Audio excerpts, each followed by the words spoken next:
we've talked a little bit about using the resources we have to help us practically in our homeschool lifestyle. We're going to talk about now using your kids' interests. You know, we touched on that briefly, but using their interests is a huge way to really get them excited about discovering and learning in general. So if your student loves to hike or enjoys like pulling a couple things in a backpack and just being out for hours in the woods, great, embrace it.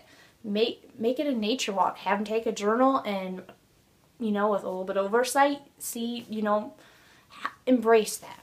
Another thing is a love of music. Now, yes, you can many students, you know, learn the clarinet or the recorder or the violin, anything like that, but enlarge it a little bit so it becomes even more educational than strictly learning an instrument.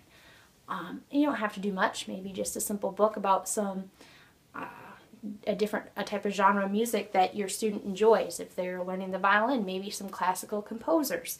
You don't have to add a lot, but that would be a real way to branch out what they're already learning in their love. And plus they'll have far more to talk and engage about and be excited about, since it is something they enjoy. Another thing is like art or a love for ballet. If they enjoy that type of dance and want to participate, great. But also maybe you could add some, again, like with the music, add some historical or other educational things to it, or have your student who is participating in that maybe, you know, share some of what she's learned or and, you know, to her other siblings. Another thing that I'd like to touch on is connecting ministry and other experiences and making it a part of your homeschool lifestyle.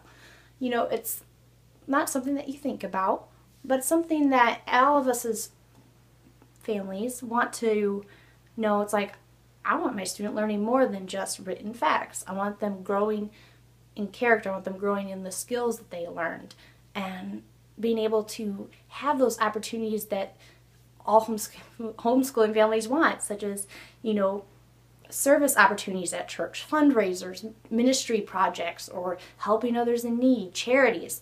All those things, they don't have to be that sort of giving, but they can be things like even like becoming someone's apprentice, learning a valuable skill and maybe website development, or it could be cooking like with grandma. You know, those are things that bring the family together, but also enriches their homeschooling experience. You know, and learning stuff that isn't like rote knowledge, just like learning and giving, you know, like kindness and a heart for giving. These other life skills, such as giving to others or serving at church or even just helping at the local food drive place, that is developing character in your child that you may not be able to put on a test, you know, and that's really encouraging as a mom. You know, another thing is those trade skills. You know, from dad you can learn about cars or plumbing or house repairs. That's huge for a young man to be able to learn and grow in.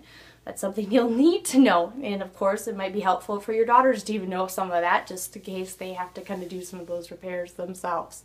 But those are just some ways to kind of bring in the other aspects of homeschooling that you may not always be able to in the confines of your history, science, math. It's always good to branch out a bit, but make it practical. Keep the family together as much as possible in doing these activities so you don't overburden yourself. So those are just a couple of ideas, and we'll talk some more in the next video.